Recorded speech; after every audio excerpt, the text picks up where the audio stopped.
Dear America, I am a big fan of Jefferson, of Franklin, and of the founding fathers. I played baseball my whole life, not hockey, and I've got family in Michigan who I love dearly, even if they gave me a Tiger shirt for Christmas.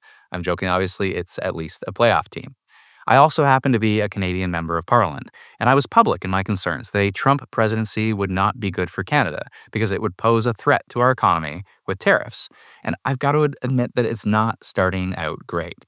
Of course, we can still course correct, and we should, because it's actually in both of our interests. To start, there is a broader conversation worth having about tariffs, that most beautiful of words.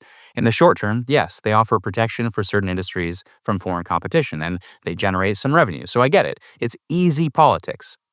Fact is, unfortunately, consumers often ultimately pay that higher cost, and used indiscriminately across the board, tariffs have significant and negative consequences for the economy more broadly. Your economy, our economy too. As the Tax Foundation puts it, historical evidence shows tariffs raise prices and reduce available quantities of goods and services for U.S. businesses and consumers, which results in lower income, reduced employment, and lower economic output. If only we'd all been paying attention in class. Anyone raised tariffs in an effort to collect more revenue for the federal government. Did it work? Anyone? Anyone know the effects?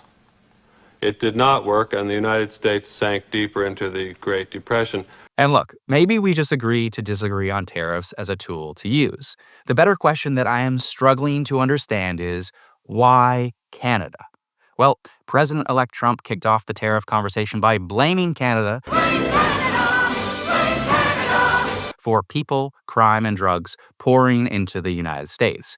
He said one of his first executive orders, one of the first, would be to charge Canada with a 25% tariff on all products coming into the U.S. until such time as, I quote, drugs, in particular fentanyl and all illegal aliens, stop this invasion of our country.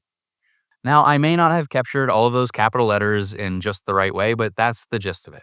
The president-elect has gone on to complain about a massive trade imbalance with Canada and trolled our prime minister at least 3 times now about Canada becoming a 51st state. Funny, disrespectful, terrifying, take your pick.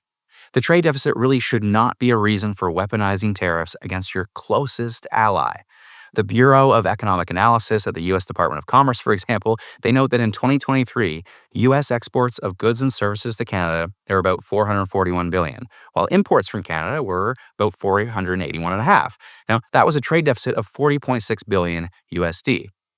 Yes, it is up significantly since the new NAFTA was negotiated. And yes, it's increased from last year, but in the third quarter of 2024, that's the last data we've got, it leveled off to $9.4 billion. But what does it even mean for you? Well, first, any trade deficit really just means money coming into Canada in exchange for goods flowing into the US. No one is ripping off the United States. These are all market transactions, or, as one might describe, the art of the deal. Second, this is not a question of manufacturing jobs lost in the US due to cheap labor, improper subsidies, or unfair trade practices. Remember, this is Canada we're talking about. The trade imbalance is largely explained by crude oil exports, and the growth of the trade imbalance is similarly explained by the growth in energy exports from Canada to the U.S.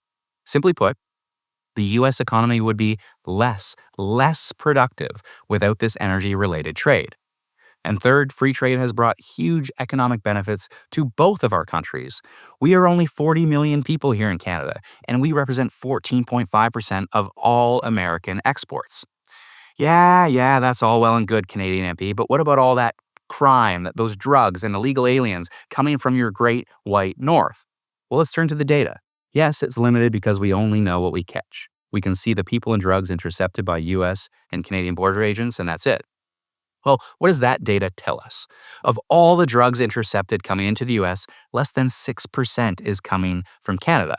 And the scourge that is fentanyl, and yes, it's a scourge, well, in good Canadian fashion, I apologize sincerely for this, because the Canadian border represents only 0.1% of the fentanyl intercepted by U.S. agents. I am sorry. When it comes to migrants crossing our borders, more people have come to Canada from the U.S. over the last 2 years than left from Canada to the U.S. Now, yes, fairly, those numbers have shifted over the last 2 years. And again, I am sorry. Because of all irregular border migration into the U.S., Canada represents, wait for it, 0.6%. And what about illegal guns? A missing element of the president-elect's concern about illegal people and goods flooding across the border. Well, since January 2022, we've seen just over 1,000 seizures of weapons and ammunition coming from Canada to the U.S. In contrast, there were 70,000 firearms and prohibited weapons seized coming in the other direction. An illegal gun deficit that the president-elect will hopefully take just as seriously. But maybe the worst part of all of this, it is distraction politics. The US and Canada should be working hand in hand on our collective defense and security. And yes, Canada needs to better do our part on this front. We should be working together to protect our North American supply chains, to realize the promise of critical minerals as necessary to both energy independence and a clean transition. We should be working together on so much more. The long-standing relationship between Canada and the U.S. is unique in the world. It is the most important relationship our two respective countries have. And we should be building on that success, not undermining it. But look, don't take it from me. American leaders have long understood the unique importance of Canada-U.S. relations. Franklin Roosevelt referred to it as an example for other nations of the world. Dwight Eisenhower rightly said that each of us is a better and stronger and more influential nation because we can rely on one another. In addressing our Canadian Parliament in 1961, here's what JFK had to say. Geography has made us neighbors. History has made us friends. Economics has made us partners. And necessity has made us allies. Those whom nature has so joined together, let no man put asunder. And look, if you just don't trust a Democrat, here is President Reagan in Quebec City visiting Canada on his first official visit to kick off his second term. In fact, we're more than friends and neighbors and allies. We are kin, who together have built the most productive relationship between any two countries in the world today. This is my first trip outside the United States since I was sworn into a second term. 4 years ago, I took my first trip as president, and then too, I came to Canada. And this is not a coincidence. For the United States, there is no more important relationship than our tie with Canada. In my view, to put America first is to have Canada at your side. And to put Canada first means exactly the same.